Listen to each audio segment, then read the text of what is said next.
Hello everyone. सभी को जय माँ सरस्वती। देखो, अभी तक सब लोग पूछ रहे थे सर जी हम लोग मैथ में, ठीक है, अपनी कॉपी कैसे लिखे कि हमें पूरा का पूरा नंबर मिल जाए। और साथ ही सबका ये भी डाउट था कि सर जी अगर लॉन्ग क्वेश्चन है हम उसमें आधा कर पाते हैं, ठीक है, और या फिर सर जी लॉन्ग क्वेश्चन हम सॉल्व कर रहे हैं, लास्ट में मेरा आंसर गलत आ गया है तो हमको कितना नंबर मिलेगा। नंबर मिलेगा कि पूरा कट जाएगा, है ना। और हम लोग अपना पेपर कैसे सॉल्व करें कि हमारा एक भी क्वेश्चन छूटे ना, ठीक है। अपने टाइम को हम कैसे मैनेज करें। अक्सर होता यही कि सबका लास्ट में दीर्घ उत्तरीय प्रश्न एक खुद छूट जाता है। अक्सर देखोगे सबके साथ होता है, हिंदी में सबके साथ हुआ है और भी सबके साथ हो ही जाता है ना। तो हम लोग कैसे करें कि सर जी हमारा कोई भी दीर्घ उत्तरीय प्रश्न न छूटे या फिर हमारा कोई भी दीर्घ उत्तरीय प्रश्न आधा ना हो, पूरा हो, ठीक है। ले दे के भैया हमारा यही मेन पर्पस है कि सर जी हम लोग मैथ में पूरा का पूरा सवाल बना ले और टाइम से पहले बना ले, ठीक है। तो आज वही पूरा बात करेंगे बढ़िया से, और सब लोग इसको फॉलो करना और एग्जाम में ऐसी पेपर सॉल्व करना। और इसी प्रोसेस से देखना एक भी क्वेश्चन नहीं छूटेगा, सारा क्वेश्चन कर लोगे, एकदम बढ़िया से कर लोगे। क्लियर है? चलो देखो स्टार्ट करते हैं। देखो सबसे पहली बात करेंगे सर जी एग्जाम पैटर्न के बारे में ना। तो जो हम लोग का जो एग्जाम पैटर्न है उसमें सर जी पहला जो 5 क्वेश्चन मिलेगा, प्रश्न संख्या 1 में जो 5 क्वेश्चन होगा वो होगा बहुविकल्पी, ठीक है। उसके बाद प्रश्न संख्या 2 और 3, 4 ये हो गया अति लघु उत्तरी, ठीक है। ये 2 वाला होता है 1-1 नंबर का, 3 और 4 होगा 2 नंबर का, ठीक है। और लघु उत्तरी होता है प्रश्न संख्या 5 और 6 जो कि हो जाएगा पूरा 50 नंबर का, ठीक है। ये सेक्शन बहुत इंपॉर्टेंट है। उसके बाद ये दीर्घ उत्तरी प्रश्न 7, 8, 9 होता है जो कि 8-8 नंबर का होगा, ठीक है, पूरा होगा 24 नंबर का, ठीक है। तो अब हम लोग पेपर जब सॉल्व करेंगे तो कैसे सर जी, सबसे पहले हम कौन सा सेक्शन अटेम्प्ट करें। देखो होता ये है कि सब लोग सोचते हैं कि सर जी हम लाइन से करें। पहले क्या करें, पहले सर जी हम लोग प्रश्न संख्या 1 सॉल्व करें, उसके बाद प्रश्न संख्या 2 सॉल्व करें, फिर 3, फिर 4 ऐसे लाइन से, ठीक है। होता है कि भैया लाइन से सॉल्व करेंगे तो एग्जामिनर पर अच्छा इंप्रेशन पड़ेगा और वो अच्छे से कॉपी चेक करेंगे, लाइन से पूरा नंबर दे देंगे, ठीक है। तो देखो ऐसा कोई बात नहीं है, क्योंकि देखो अगर एग्जामिनर है ना कॉपी चेक कर रहे हैं तो उनको इससे मतलब नहीं है कि भाई लाइन से कियो कि नहीं कियो। उनको मतलब कि भैया बच्चा जो है, बच्चा पूरा सवाल किया है कि नहीं, क्योंकि वो हर एक सवाल का नंबर देंगे। यहाँ अगर सवाल नंबर 5 है तो इसका क 5 नंबर का है तो बच्चे को हमें 5 नंबर देना है। अब तुम उसे पहले पेज पे करो, दूसरे पेज पे करो, या करो उसे 10वें पेज पे, वो उसका तुम्हें 5 नंबर देंगे। बस पूरा प्रोसेस सही से होना चाहिए और आंसर सही आना चाहिए, है कि नहीं? ऐसा मानते हो ना? ये तो है नहीं कि सर जी उसको करेंगे बीच में तभी नंबर मिलेगा, उससे मतलब नहीं है ना।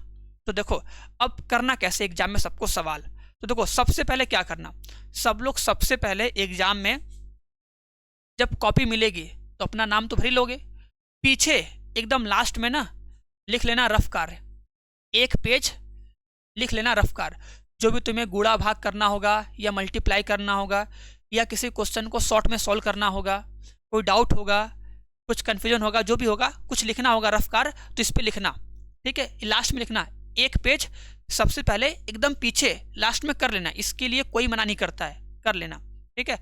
और जब यहाँ पे तुम पूरा कैलकुलेशन कर लेना ना, लास्ट में जब पेपर जमा करना, सॉरी जब कॉपी जमा करना, तो लास्ट में ऐसे 2 ठो कट का निशान बना देना, केवल 2 ठो, बस इस 30 ठो नहीं, केवल 2 ठो बना के छोड़ देना, ठीक। ये सबसे मोस्ट इंपॉर्टेंट है। चलिए अब सबसे पहली बात देखो, सबसे पहले क्या करना होगा, सबसे पहले सबको करना पड़ेगा प्रश्न उत्तर संख्या 1 जो कि है बहुविकल्पी प्रश्न, ठीक है। तो सबसे पहले सबको क्या करना है, बहुविकल्पी प्रश्न को ऐसे लिखना है, जैसे 1 है ना, तो सर जी 1 का आंसर है 3rd, और उस आंसर को भी लिखना है, ठीक है। जैसे सर जी 1 का ख का आंसर है 4था, और 4था है क्या आंसर, उसको भी लिखना है बढ़िया से, ठीक है। तो ऐसे पहले करना है हमको बहुविकल्पी प्रश्न, ठीक है।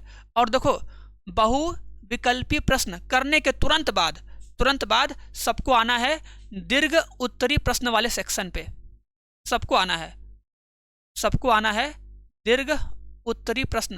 देखो ये हेडिंग डालो या मत डालो, ठीक है, इससे कोई दिक्कत नहीं है, लेकिन ये चीज़ बहुत इंपॉर्टेंट है, लिखना प्रश्न उत्तर संख्या 7 का क, ये बहुत इंपॉर्टेंट है, ठीक है।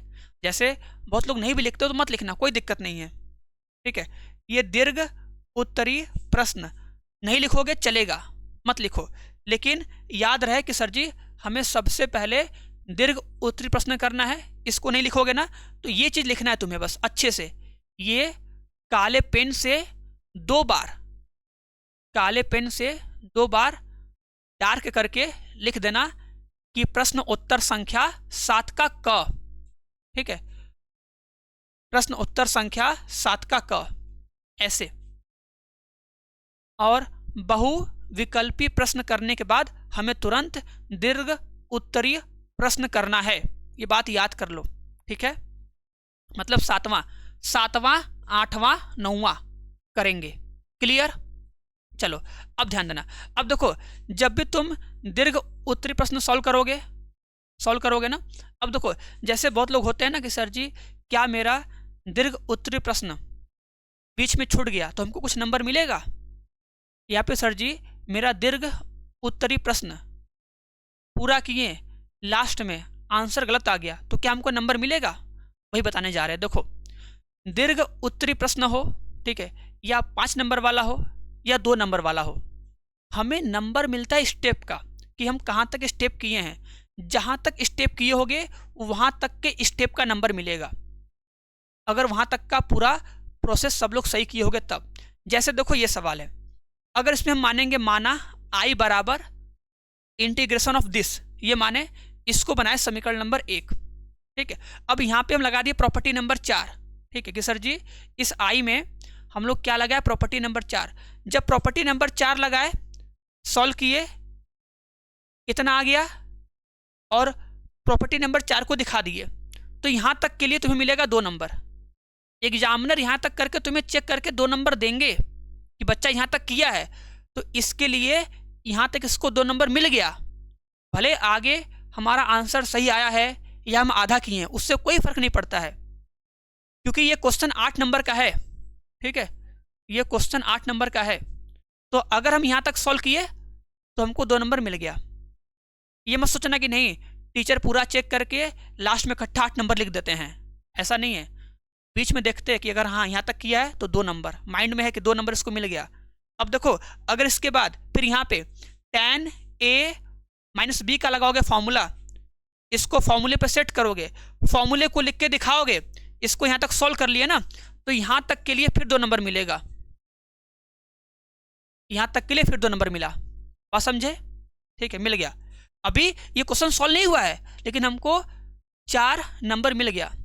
अभी ये क्वेश्चन हम लोग आधा सॉल्व किए, हमको 4 नंबर मिल गया, और उम्मीद करेंगे सभी लोग को सबके क्वेश्चन का आंसर मिल गया कि हाँ दीर्घ उत्तरी प्रश्न में अगर हम आधा करेंगे लेकिन सही करेंगे ना तो हमें उसका नंबर मिलेगा, ठीक है।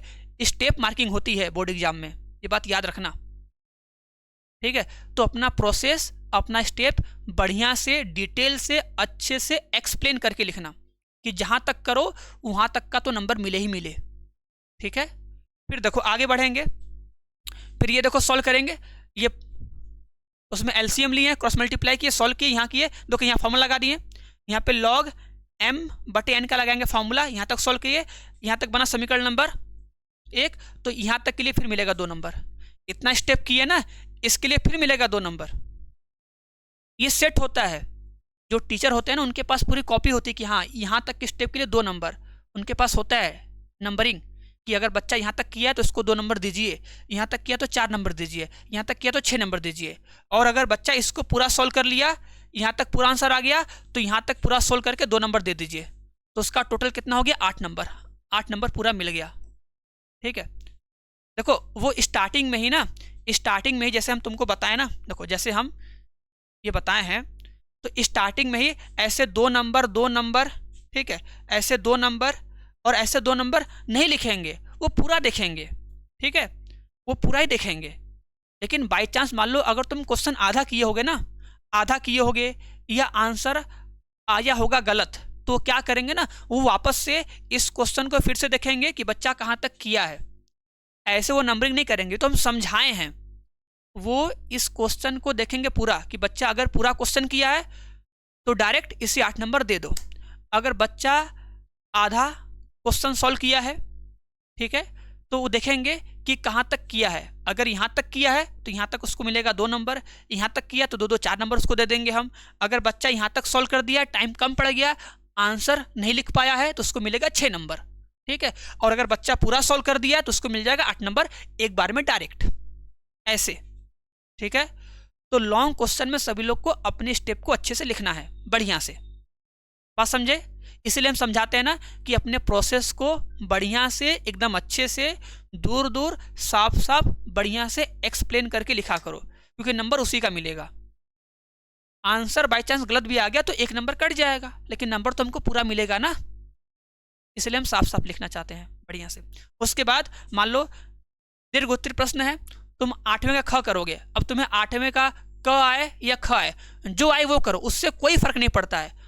बस जो आता है, जिसको हम 4 बार 5 बार लगाए हैं, प्रैक्टिस किए हैं, उस सवाल को फटाक से लिखो और करो। 8वें का ख लिख दो सॉल्यूशन फटाक से।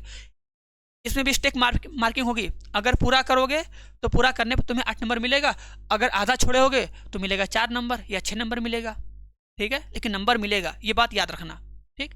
अब देखो उसके बाद ना करोगे प्रश्न संख्या 5, ठीक है। इसके बाद ना यहाँ पे डालो भैया कि सर जी हमको क्या करना है, अब हमको करना है यहाँ पे प्रश्न संख्या 5, ठीक है, बात समझ में आई। याद रखना दीर्घ उत्तरीय प्रश्न के बाद क्या करना, सब लोग करना प्रश्न संख्या 5 करना। ये हम बता रहे, सबको समझा रहे हैं कि ऐसे एग्जाम में करना है। पहले 7 करोगे, 7 8 9 कर लोगे, बढ़िया से एक्सप्लेन करके लिख दोगे। उसके बाद 5 और 6 करोगे। अब 5 में अंदर क ख ग ऐसे होंगे ना, तो 5 का क, ठीक है, 5 का क, 5 का ख, 5 का ग, उसको सॉल्व करोगे। और देखो जितना हो सके उतना अच्छे से लिखोगे, जो दिया होगा उसको दिया है लिख के समीकरण नंबर 1 बनाएंगे। और कोशिश करेंगे ना कि हम लोग आराम से एक लाइन छोड़ छोड़ के लिखें। अक्सर हम लोग एक लाइन छोड़ के लिखेंगे, जहां कभी लगे कि यहाँ पे हम 2 लाइन छोड़ के लिखे, जिससे थोड़ा साफ हो जाए, तो वहां पे 2 लाइन छोड़ के लिखना बढ़िया से, कि चीजें एकदम अच्छे से क्लियर हो। गवर्नमेंट टीचर हैं, बहुत खतरनाक होते हैं, अगर उनको थोड़ा सा भी गुस्सा आया तुरंत कॉपी काट देंगे, कुछ भी रहम नहीं करते हैं, जान लेना। सेंटर गया होगा ना, देखे होगे सेंटर में, अगर गवर्नमेंट कॉलेज गया होगा सेंटर, तो गवर्नमेंट टीचर बहुत खतरनाक होते हैं, तो कुछ फर्क नहीं पड़ता है, जान लेना। अगर प्राइवेट टीचर कॉपी चेक करते तब तो कुछ रहम कर देते हैं, सही कर देते, लेकिन गवर्नमेंट एकदम नहीं करते हैं, है ना, इसलिए बता रहे हैं। तो अच्छे से लिखना साफ साफ, ठीक है। और जहां पर भी पेज का अंतिम पेज हो यहाँ पे कि भैया ऐसे पेज पलटने वाला है, तो यहाँ पे PTO पक्का लिख देना, ठीक है, हमेशा लिखना PTO। जब ऐसे पेज पलटने वाला होगा पोर्शन, वहाँ पे PTO लिख देना। क्लियर है? तो ऐसे प्रश्न संख्या 5 पूरा कर लेना, ठीक है। बढ़िया से देखो इति सिद्धम आ गया, और बढ़िया से देखो बराबर के नीचे बराबर एकदम लाइन से, ठीक है, एकदम बीच में लिखना कॉपी के। बात समझ में आई कि नहीं हमारी सबको अच्छे से, ठीक है। तो ऐसे कॉपी लिखना है और ऐसे पेपर एग्जाम में सॉल्व करना है। उसके बाद अगर अभी भी किसी को कोई डाउट होगा, कुछ कन्फ्यूजन होगा, तो लोग कमेंट बॉक्स में कमेंट करके हमको बता सकते हैं, उसको हम बता देंगे बढ़िया से। और अगर कुछ और पूछना होगा तो डाउट नंबर है, वहाँ पे व्हाट्सअप करके, कॉल करके, हमसे बात करके अपना डाउट क्लियर कर लेना, ठीक है। लास्ट टाइम है, एकदम अंतिम टाइम है, अपने मन में दिमाग में कोई भी शंका मत रखना, सबको एकदम अच्छे से क्लियर कर लो बढ़िया से, ओके। चलो तो बस आज के लिए इतना ही है। उम्मीद करेंगे सबको मेरी बात बहुत अच्छे से क्लियर हो गई होगी। फिर भी कोई डाउट होगा तो कमेंट बॉक्स में कमेंट कर देना, हम देखेंगे तो रिप्लाई कर देंगे, बता देंगे मतलब वीडियोस पे, ठीक है।